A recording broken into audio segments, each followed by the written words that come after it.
Hey, good morning and welcome to Breakthrough Walls. I'm Ken Walls and I am your host. And listen, I got to tell you guys, the guest I have on today is quite possibly one of the most amazing humans I've ever seen. My wife and I were watching this guy, a video of this guy, and literally both of us were sitting here in tears listening to this gentleman speak to a group of youth at a high school. It was phenomenal. So I immediately reached out to him and I said, oh my gosh, I got to have you on the show. So I want to welcome my new friend, David Flood, to the show. David, welcome to the show. Ken, thank you for that. Thank you. I don't know how to take that. Yeah, thank you. Thank you. You're welcome. I'm still practicing humility. Not one of my strong. We have Damien Boudreau is in the stream. He's a big speaker. Jerry Acuff, another good friend of mine, big speaker. Some people that are watching here. So, David, I got to tell you, and I'm going to let you tell the story because there is zero possibility of me doing any justice to your story. So I'm not even going to attempt it. But why don't we start out with you sharing, where you're from, where you were born and raised? Sure. So I have called Northport, New York on Long Island, home for the past 54 years and 4 months. I bought the house I grew up in, born and raised here. And my mom gave me a great gift of equity in the house in 2000, which was awesome.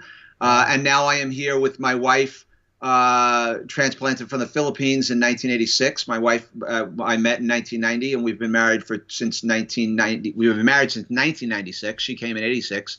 So 23 years we're together, and we have two children, Sarah, who is 17, and Justin, my true gift from God, who is 20. He'll be 21 in October.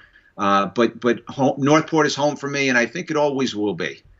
So I've never been there. That's right. I have been to New York once. Well, we'd rather you not come, Ken, because Long Island is really crowded. There's almost 3 million people living on this island, and it's just it's fine. Come when you get a chance, but it's okay. Yeah. If you want a bagel or a slice of pizza or a deli, come on out here. But other than that, we have. I have an office in Manhattan, believe it or not, that I've been into one time. So it's a partnership I have out there. But so like, what was it like for you growing up? Because you got into, and I titled this that, you're a youth motivational speaker because that's the title of your fan page, your public page. And so here's what I found. There's something that happens at some point in life, a lot of times during our own childhood, that kind of points us in the direction that we go as adults. So I'm kind of curious what put you on the path you're on. Sure. So I'll tell you what my tubes are, what my gift, and hopefully you'll still be in your share after I tell you. I was gifted with an alcoholic father.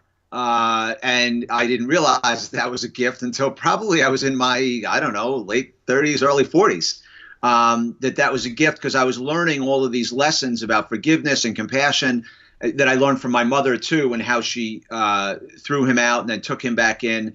So my father, I grew up in definitely kind of dysfunctional home, very dysfunctional home. And then I was gifted with, when I was 32, I think, when Justin was born, I have to think 34 or 30, when my son was born, when I was in my 30s, and Justin has autism. So the two gifts that I got growing up, the gift was the gift of a father, that was an alcoholic. And then I was gifted with a son to continue to teach me patience, compassion, understanding. And it's interesting, Ken, because I say this in front of kids all the time, and they look at me kind of funny, like, what do you mean those are gifts, Mr. Flood? And those are gifts because those two things taught me more about myself than I could ever learn in a book, on a sports field, in a gymnasium, in a movie theater, at a seminar. Those two things taught me about myself, and I'm still learning about myself. So growing up in that house, definitely, and I've had this awareness lately that I don't like conflict, and I've become a bit of a person who is uncomfortable when there's conflict, political, whatever, just two people not getting along. And I think that was because of the conflict I grew up in my house. So I've become a bit of a peacemaker. So I try and turn these what would normally be thought of as unhealthy things into things that can benefit myself and benefit others. Man, we are cut from the same cloth. I grew up in the same house, and I, unlike you, I took a different path. I decided that I would become an alcoholic too. So I'm a recovered alcoholic with almost 17 years sober, but I can totally relate to what you're talking about. Totally. So since we're breaking our anonymity, I celebrated 28 years at the end of December. Oh wow, good for you. So that would be my third gift, Ken, which I don't do that lightly, but since we're talking to 1,000 people now or whatever. So I after my father died from cirrhosis of the liver and cancer in 1990, at the end of December of 1990, I decided that I had enough too, and I was on that path, and I had blackouts, and I could we could do a whole segment on that. Yeah. But I've been sober since December 29th, 1990. Wow. Yeah. Holy moly. Good job. Third gift. It's a huge gift. Huge People don't realize it. Kept me alive. Yeah, that's my alive gift. Like my son and my father weren't going to kill me, but my alcoholism would absolutely kill me. Right. Yeah. Wow, that's awesome, dude. See, I knew it. I knew we were kindred spirits. I just knew it. Something going on, yeah. Yeah. So you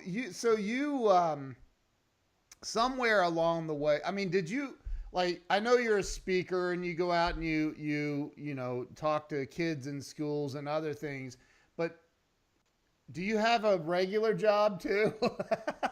That's terrible. No, Mark.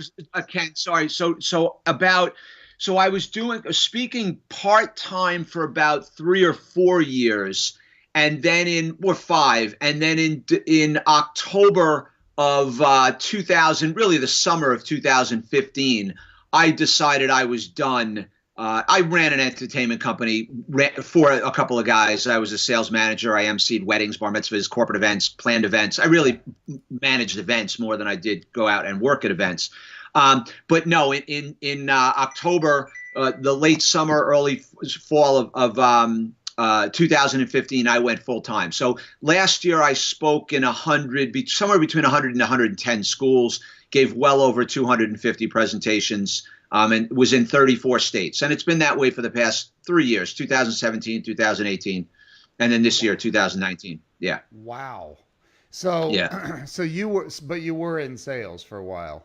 I was in. So when I cut my teeth, you and I talked about Zig Ziglar briefly. Yeah. I cut my teeth under a guy named Alex Giampetro, who was in multi-level marketing, who was trained by a man named Jim Rohn, who trained Anthony Robbins, right? So Alex was in Best Line Soap with Jim Rohn back in the 60s and 70s. And that's how I followed Zig and those big sales corporate trainers.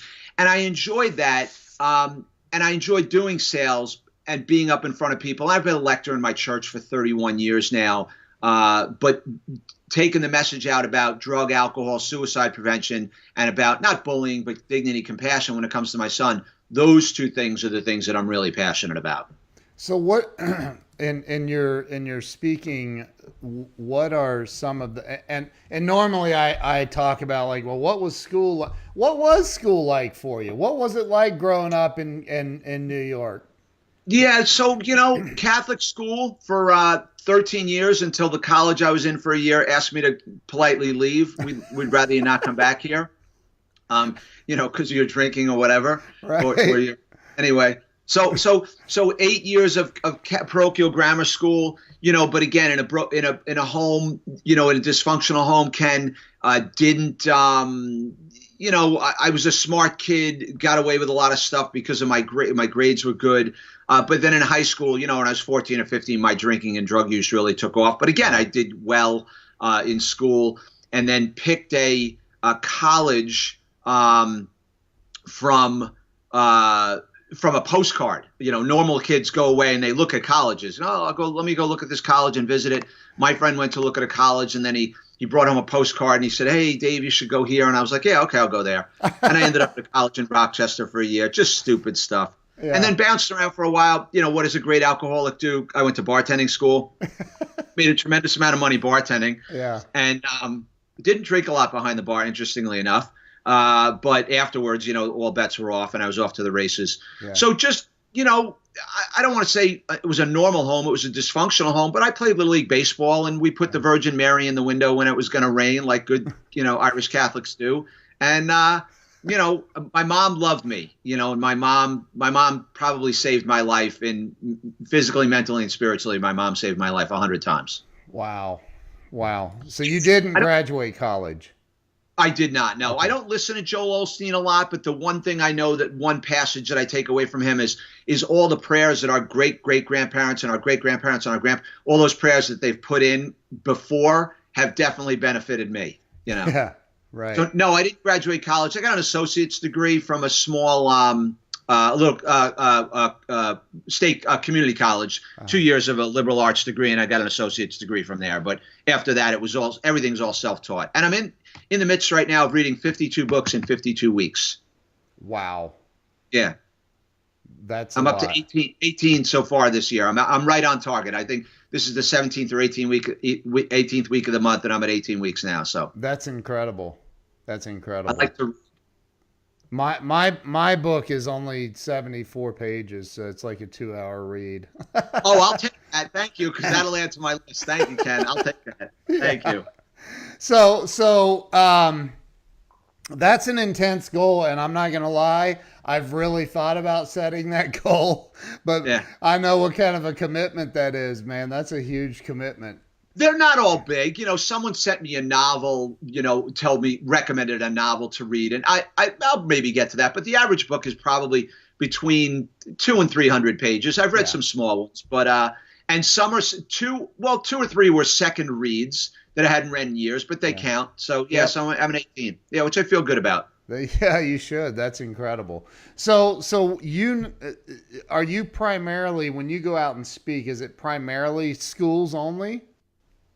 So my target audience, Ken, is middle schoolers and high schoolers, but I know at some point, I'm 54, and I still relate to kids, and I can still be funny and self-deprecating, and kids laugh and talk from the point of, not trying to be their cool uncle. Yeah. That's what I try and compare myself as, not their dad, not their teacher, the counselor, or anything, but an uncle who I would listen to and talk to. Yeah. So yes, my primary target audience is middle school, high school kids, but I'm transitioning to college, professional development for teachers, and I've done lots of this stuff for mental health organizations, talking to parents. I've done 20 or 30 parent presentations. So at some point I may transition to adults, but I enjoy talking to kids now. It's very challenging because kids, they are the hardest audience. I think any salesperson, any corporate guy would even tell you, high school kids got a built-in BS detector on. They know when someone's not being truthful with them. And so do middle school kids. Yeah. So. Yeah. Yeah. I have a 13-year-old daughter and an 8-year-old daughter. Sorry to hear that. Condolences. My 8-year-old daughter still talks to me. So, amazing. Yeah. I'm still her hero, but when it comes to, cause your message, I'm going to let you, what is your message to these kids when you go out and you open up, and what is the meat of the message you're delivering?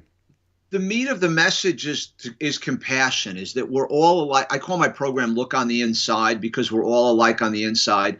Because all we do now, and we try and do it in good ways. All we do now, Ken, is separate ourselves. Like back we separate ourselves for good reasons. Like there'll be a a Jewish this organization or an African American organization or an Irish organization. And I get it. And all those things are great. But when you come back together, you've got to realize that we're all alike on the inside. And my entrance ramp to the road of kindness is to talk about my son who has autism.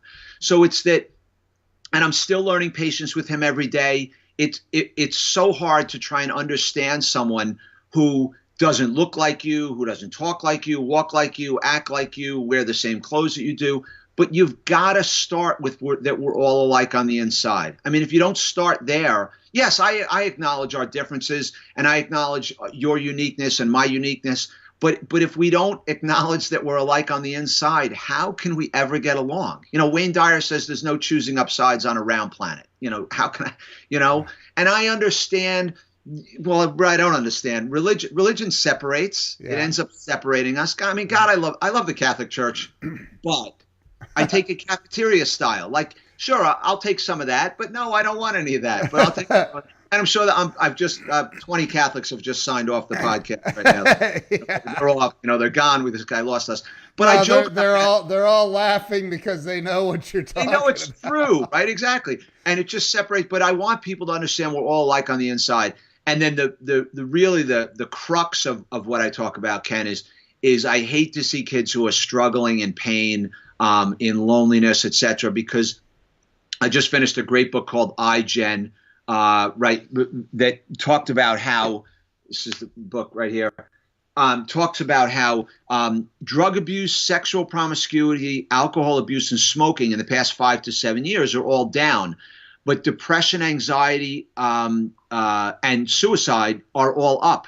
And it's all because of this thing, that has become, the new heroin. Here it is. Well, I shouldn't say that to heroin addicts, but this is such an addiction with how we get addicted to this thing, about how our self-image is built around this thing. Yeah. So, I mean, I know I went off on a tangent there because I have ADHD, but all of those things, we are less connected now than ever before. We're socially isolating. Kid can't even look in the eye or shake your hand anymore.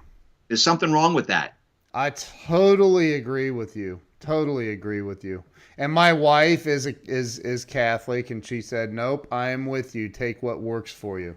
Yep. Cafeteria style. Yeah, I mean, and I'm not a Catholic, so don't hold that against me. But that's fine.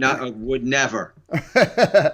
But so you talk in your and I've watched you. Like, there's videos of you all over YouTube and obviously Facebook, but of you giving speeches, and you're always talking about the moment that and again, I want you to tell the story, but sure. It was a moment with your son. Do you know what I'm referring to? Yeah, the hockey story. Yeah. Yes. Sure. So, I'm going to put the camera just on you, just in case I tear up again. I don't want people seeing that. So, Justin wasn't invited to a lot of things, right? Like, kids with autism are not invited, and, had some parties, but didn't get invited to things. I'll never forget. I want to tell a news story about two boys named Cameron and Kevin who came to take him trick-or-treating when he was 13 years old, when kids just stopped. Anyway. Wow. So my daughter got invited to an ice skating party several years ago. My wife would bring Justin to tag along, and lo and behold, they walk into this ice rink, and they run into my cousin who's worked and taught at this rink. Long story short, Justin takes lessons with my cousin Dennis for several months. Gets invited to play on a rec league team. Wants to play on a rec league team, not with special needs kids. Ken, my son, does not want to be around special needs kids. I mean, he does, but he needs to be around high functioning ones. Right. Doesn't want to have autism. Gets a tremendous coach named Andrew, his son Kyle, who protected Justin and looked out for him every game. Last game of the season, these boys let Justin score a goal. Now, I've watched those things on the internet. We all have the kid playing basketball, the kid scoring, 6 baskets, the kid with autism in Iowa or wherever it was, yeah. The kid, the blind football player, the kid with cerebral palsy who scored the touchdown. But when it happens to you in person, yeah. and it happens, to your child, and it was just an unbelievable moment. But the most stirring thing about the moment was when I went over to say to the coach, the other coach, not our coach, the other coach. Yeah. I reached out my hand to the other team's coach, and I said, "Coach, thank you. That was my son. Thank you, thank you, thank you." And this guy looks down at me from the bench and he goes, "Don't thank me. Thank my boys." Jeez. And they're 10, 11, and 12. Wow. It's their idea. Jeez, man. I mean, and that doesn't happen. It doesn't happen. Usually kids need to be coached. Of course they do, but usually kids need to be told what to do. But for them to take that on and decide to do that for a kid with autism was just so powerful to me. And it was such an amazing thing for me to witness. Save the puck. I don't have the puck is up in my bag because I tell the sport in every school. Yeah. And, and the takeaway that I give to kids, Ken, in schools is that forget about who you're doing the act for, because the witnesser to the act of kindness can be more impacted than the person it was done for. Justin cherishes that moment. He'll remember it forever. But I've told that story now to almost 400,000 kids. And the 2 Facebook videos that were posted about it have gotten almost 80 million views. Wow. So who was more affected by that, Justin or the 80 million people or whatever, 400,000 kids who've heard the story? Yeah. And those 10-year-olds, a 10-year-old, right? I didn't do anything. I'm just a storyteller. I didn't do it. I'm just a storyteller. Right. So I take no credit for the story. I tell the story well, but I take no credit for it. So those 5 boys if they could see that video and say, holy crap, I let the kid score the goal. Yeah. And this is what it caused. A 10-year-old, 11-year-old, 12-year-old. That's incredible. Have you seen that like impact? Like, have you gotten emails or anything about how it changed a kid? Well, without a doubt. So, especially in schools, kids up and talk to me, and it's almost like, so a home run for me, Ken, and this has happened well over 1,000, 2,000 times. Kids will come up and say, Mr. Flood, my brother has autism, and thank you for putting words to the way that I feel. Because they can't share that, in the room. And then, even more powerful than that, or just as powerful, is if I'm in a classroom and a kid will raise his hand and say, Mr. Flood, my dad's an alcoholic. And I'll say to him, who knows? And he'll be like, no, he'll say, no one, no one knows this. And the teacher's sitting in the back like, oh my God, now I can teach this kid because I know where he's coming from. Right. Wow. So as far as the story, of course, I've gotten, 500 people send me cures for autism. I don't know if there's a cure. I know there are things you can do, which is great. And I appreciate their compassion, their energy, their caring. But so many people have reached out. I stopped reading. I couldn't keep up with the comments that, again, thank you, Mr. Flood, David, for putting words to my feelings. I couldn't put my feelings to words, but you did with your story about your son. Dude, that's so incredible. And you're like, I mean, there are people that impact the world, and then there are people that impact our youth, and you're impacting the youth in such a positive way. I mean, again, I'm not saying you can't teach an old dog new tricks, because it is possible. But our children are the ones that really need. I mean, if I would have, growing up and all the if I would haves, but the story, right? Like if this would have happened as a kid, then things may have been. But I love what you're doing. I just absolutely love what you're doing. I appreciate that, Ken. Josh Shipp, one of my mentors, the guy that I work with from Top Youth Speakers, he's got a program called, every kid is called One Caring Adult. So every kid is one caring adult away from being. And I go into schools and then I leave and I do reconnect with some of the kids and things like that. But what I hope to foster is a connection between them and any adult in the school, any trusted adult that they can go to. Because man, I could have used some when I was. I didn't realize it. If I needed someone to tell me that you can connect with an adult in the school and they'll help you, and so I can be, if I can be a conduit, I can't mentor and sponsor all these kids, but if I can let kids know that adults are just like them and be vulnerable in front of them, maybe they'll connect with an adult, and I know they have. And at the very least, I hope they make a stronger connection with with their friends and with themselves, with their own heart. Our kids. We have, my wife has this little plaque somewhere that says, children will rarely do what they're told, but they will always mimic what they see. We are models for them. And yes. I'll stand up in front of a room of kids right now and say, listen, don't watch us. We screwed up. Like, look at Washington. Don't look at California. Don't look at Colorado. Listen, I get legalizing marijuana. I get it. Okay. I don't drink anymore. I never tell anybody you can't drink, but holy cow, like what's next? Are we going to legalize? We're going to legalize LSD. Like and I know that's like far-fetched. That's not going to happen, but what are we going to, we're going to give them one more drug that's legal. That seems like it's okay. So we're not doing a great job. And I include myself. I yell, scream, curse in my house. I've broken plates, whatever. I'm not a great dad, but I'm trying. Right. But some other people in Washington, and I'm all of them, both sides, right? I'm not partial to either side. If they could just be leaders, just lead. Right. Okay. You want to make laws, that's great, but can you just be an example to me? Just show kids an example. Baseball stuff. And people ask me, Ken, all the time. Kids ask me, Mr. Flood, who inspires you? My Tiger Woods, LeBron James, the Kardashians, who inspires you? I said, listen, those people don't inspire me. A kid who tried to commit suicide, who admits that to someone, that kid inspires me. A kid who's in pain, who shares something very vulnerable about themselves, that kid inspires me.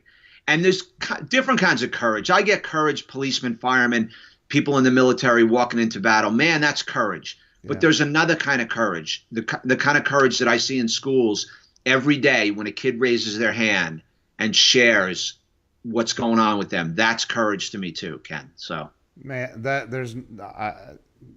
yes. I don't even know what to say. I totally agree with you. Yeah.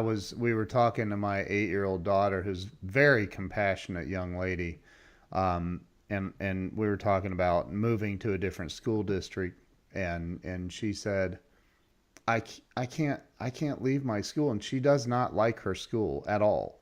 Wow. I mean, not at all, but she said, Daddy, I can't leave my school. And I said, you hate that school. Why not? And she says, because my friend, whatever her friend's name, if I leave, she won't have any friends. And I said, sure she will. And she said, no, nobody likes her. I said, why? She goes, because she's different and just nobody wants to be her friend. And I'm her only friend. Wow. And I said, well, maybe we can get her to move too. Yeah, we can take her with us. Yeah, wow. Right. So and that was one of those moments for me as a father that I'm like, wow, I didn't do that. In fact, I've done everything to screw her up. Yeah, that was inborn. That was innate. Was born into her. Yeah, and she's just still connected to it. Thank God. No, I mean, I think it's amazing when you see that coming from a child, man. There's nothing better. It's absolutely amazing. Yeah, so she's in third grade, Ken, or second? Yeah, third. So the teachers used to tell me, they'd say, Mr. Flood, because Justin had autism, they'd say, Mr. Flood, we know the girls who are going to be social workers, teachers, therapists, psychologists in second grade because they've already got the empathy piece. Wow. So your daughter may be headed down to be a special needs teacher or a social worker or something. You can't teach empathy. I don't know. Maybe you can. But I don't know if you can teach it. I don't know. I really truly don't know. But my wife is so good. I wish I had it written out. But my wife, every single night when she puts her in bed, she says this prayer, probably some kind of Catholic twist on it. Yeah, I'm yeah, just kidding. yeah. But That's all this right. prayer, We this do some good things too. I know. I'm just playing, man. But I know. this prayer, and she also backs it up with these positive affirmations that they both say together. I am beautiful. I am perfect. I am loved. I am all of these wonderful things, and she's done it since my daughter could speak.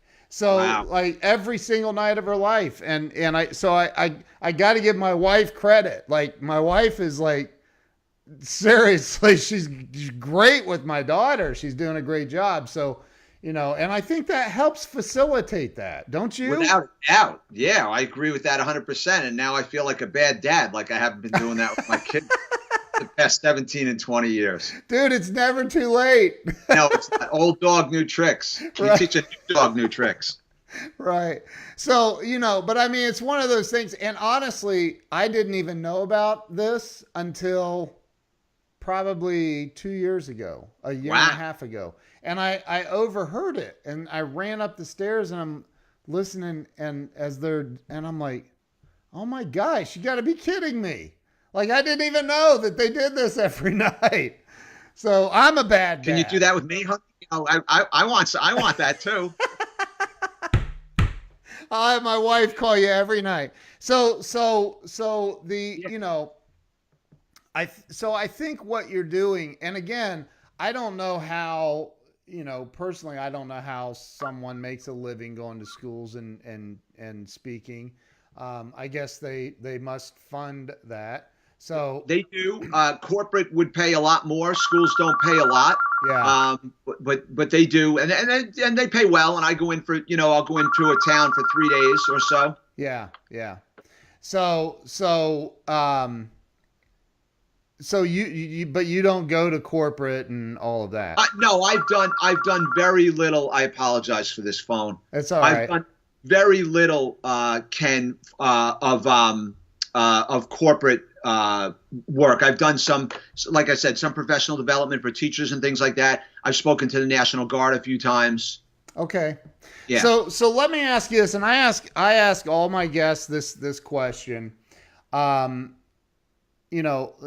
one, well, two questions. They're tied together, but number one, in your opinion, now I know that everybody's using money as the gauge, and Zig Ziglar, since we've been talking about old Zig Sure. used to say, I have people say, Zig, money isn't everything, and he's like, no, it's not, but it's right up there with oxygen.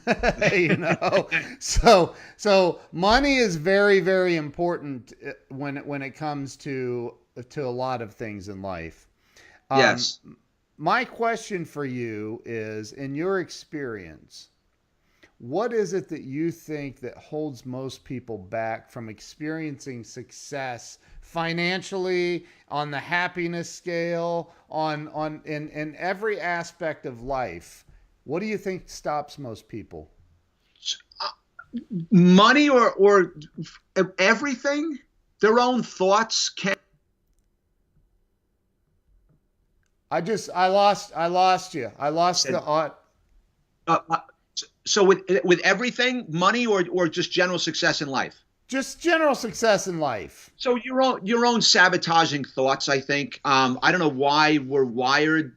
I guess some people are born and just are positive all throughout life. I mean, what clicks in for them.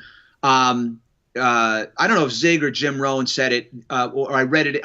No, it's what's his name who wrote Think and Grow Rich. It's Napoleon Hill. The only people who think about money more than wealthy people are poor people. Right. It's true because they're upset, but they don't understand how it works. And I'm still understanding how money works. Like I know I am a spender and then worry where it's going to come from. And when you're worrying about it, it doesn't come.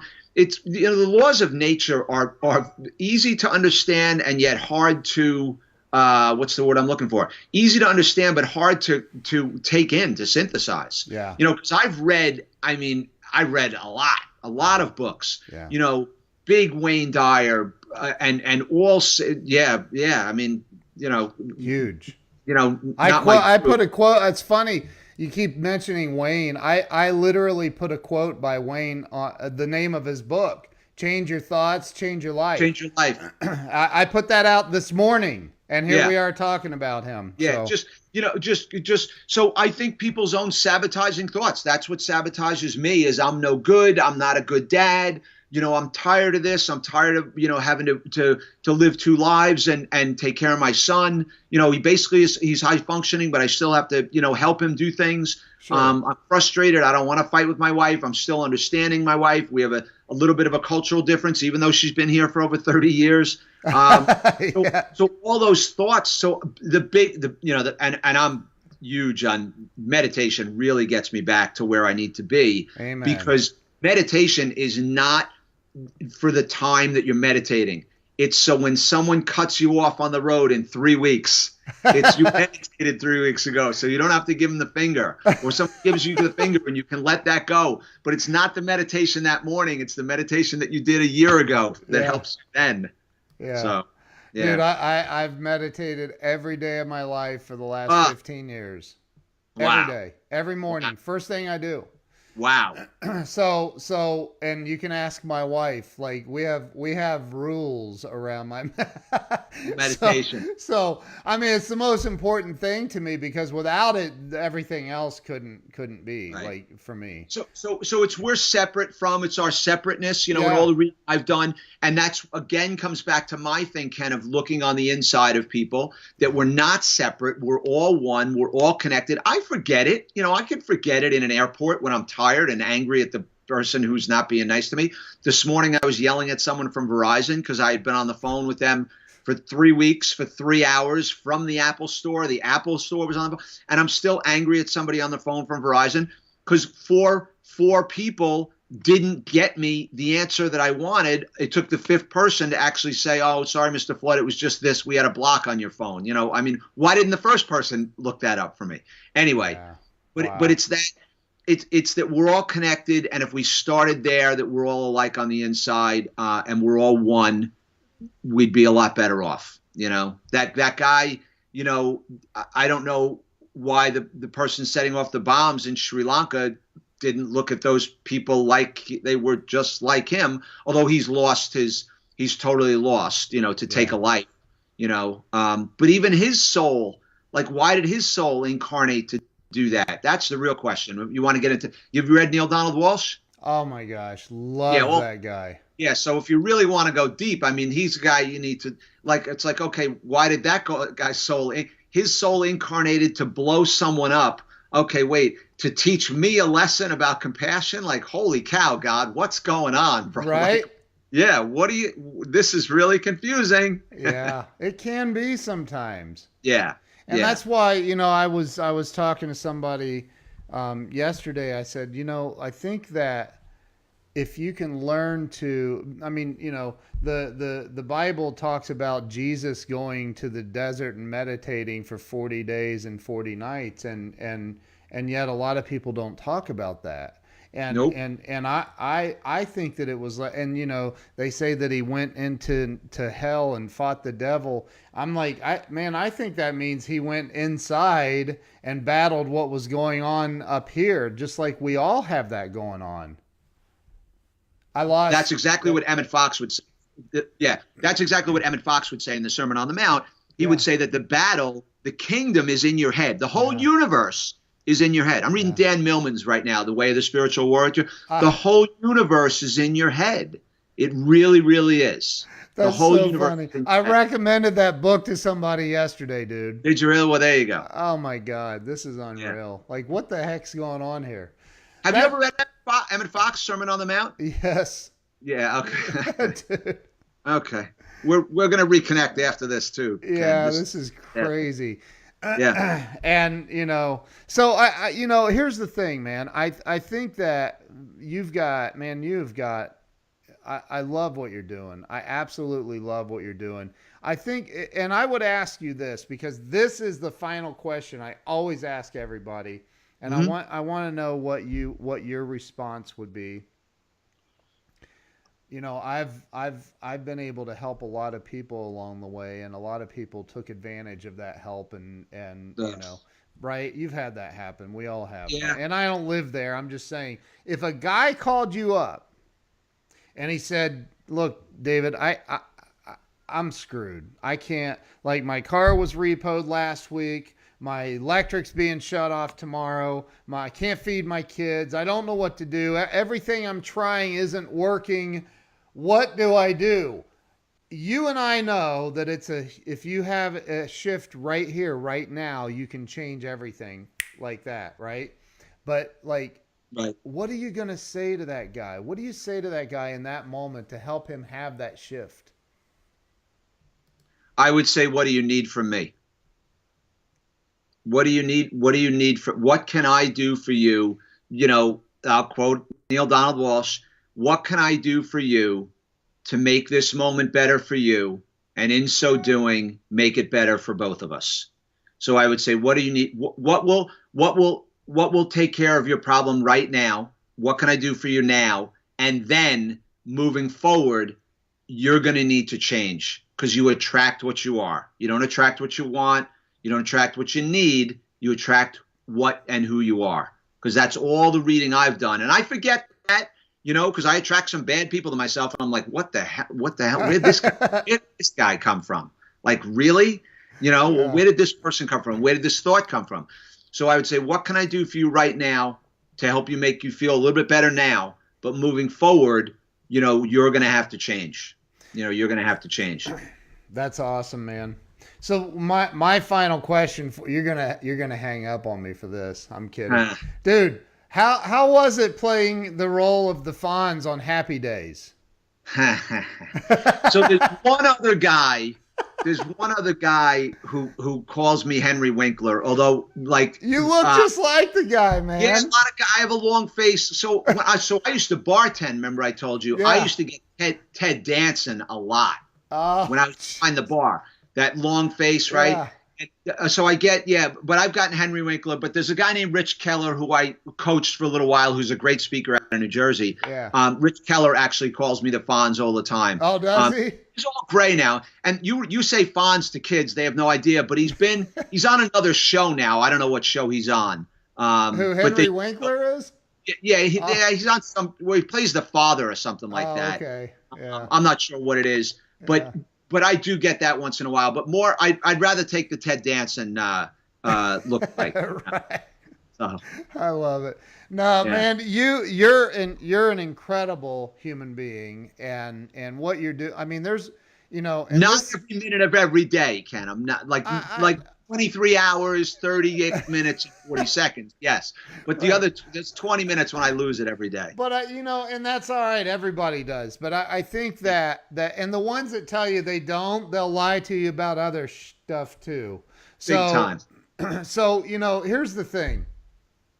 I think that there are people in this world that run their mouth about how they want to help people. Man, I'd love to get out there and help kids. And I'm a coach too. I help people. And I'm like, dude, then do it. Well, I can't afford it. Yes, you can. You can afford to go weed some little old lady's flower bed. Like, that's helping the world. You can help somebody else. It's the butterfly effect. It's flapping the wings and causing a ripple around the planet. Like, do something for somebody else that's good. And what you're doing, going to all of these schools, you said you've spoken to over 400,000 children? Approximately, give or take 5 or 10,000, yeah. That's insane. Yeah. Like, that's incredible. Not many people can say that.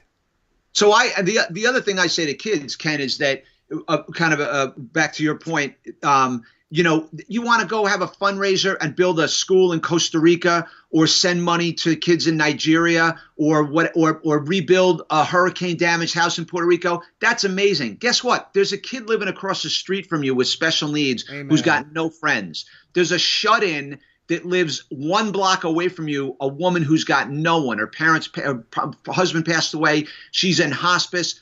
Go see her. There's someone right in your school. There's someone sitting next to you in the cafeteria that's lonely. That's great. You want to go raise money, and send money to Houston, and there was a flood, and the poor kids in West Virginia that don't have any. That's amazing. I love that. But guess what? There's somebody right next to you who needs help. That's a Mother Teresa. Amen, dude. Yeah. I love Mother Teresa too, even though I'm not Catholic. But like she'll take it. I know, right? I know. And I love it. I love the one of my favorite poems was written by Dr. Kent M. Keith that a lot of people say the Mother Teresa wrote, which she didn't. It was written by, she took it and modified a little bit of it and had it printed and put in her office. People will make fun of you anyway. That's Kent Keith. Anyway, yes. It's called The Paradoxical Principles. Right. But that, and it's one of the most go do it anyway. Well, what if you go sit with that kid that has autism in the cafeteria and people make fun of you? So what? So what? Right. Do it what anyway. You think is none of my business, Wayne Dyer. Right. Do what it you think anyway. It's none of my business. Yeah. And it does matter. And you tell a story in your speeches about that, about your son sitting alone at school at lunch. Crushing. Crushing. It is. And it's not necessary. If parents would teach their children compassion for other human beings, regardless of their skin color, regardless of their behaviors, regardless of what it is that they may have that's different from everyone else or yourself, just be compassionate with everybody. Right. I don't always get back to this point, Ken, but my father, after my mom threw him out of the house, he would eat Thanksgiving dinner every year alone at the diner. So I had this massive flashback and rush of feelings about 5 or 6 years ago. I'm telling the story about Justin eating alone. And I'm like, oh my God. Like, of course, any parent whose child was eating alone is going to feel that, is going to feel pain from that. Yeah. But when it came back from me, it came full circle for me, because I remember, oh my God, my dad used to eat Thanksgiving dinner alone, and what is this repeating episode in my life? What's the meaning of this? And the meaning of it was for me to go out and talk about it to people, because a lot of people are eating alone, not just kids. There's something about sharing a meal with someone. You don't even have to talk. It's not about the conversation. It's about the company. That's what it's about. Dude. All right. I can't do this. I can't have a breakdown on my show. Sorry, man. Okay. And where are you? You're in Ohio? I'm in Ohio. Yeah. And where are you? Just north of Columbus. Okay. Cause I've been there 8 or 10 times. I'll be in Painesville. I'm coming to Painesville, I think, in October, November. That's southern Ohio, I think. Yeah, okay. I mean, I've been near Columbus and outside. I'll be in Kent. I'm speaking in Kent State. Wow. One of the campuses, not the main campus. That's where my wife's father went to college. He played football there. So, it's one of the Annex campuses. Well, yeah, we got to connect. I'll come and listen to you. Yeah. Do I get backstage passes? At a school, I think that would probably be possible. Yeah, you could probably have front stage passes. That's middle awesome. School.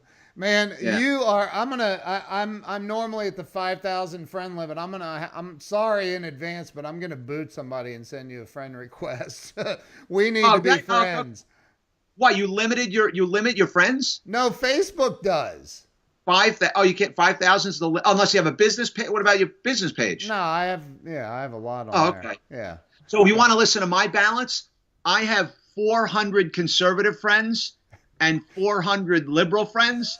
So if I get one more either way, it tips the scale. So I'm like, who do you, oh, you like Hillary Clinton? I'm sorry, I have 400. Oh, you're a friend? Oh, no, sorry, you have 400. Oh, you like this one? Oh, no, sorry. Because I'm right in the middle. I'm on the fence. I just sit on the fence. That is so funny. Yeah. So listen, everybody needs to, number one, where's the best place to follow you? Facebook? So Facebook, David J. Flood, Youth Motivational Speaker is my Facebook page. You can follow me there. I've got 15,000 followers. Yeah. And I'm not a big social media guy, but I put up some things and where I am, and I'll post a video here and there. Yeah. I'm not going to inundate you with videos every day unless you want to be inundated with videos every day. Yeah.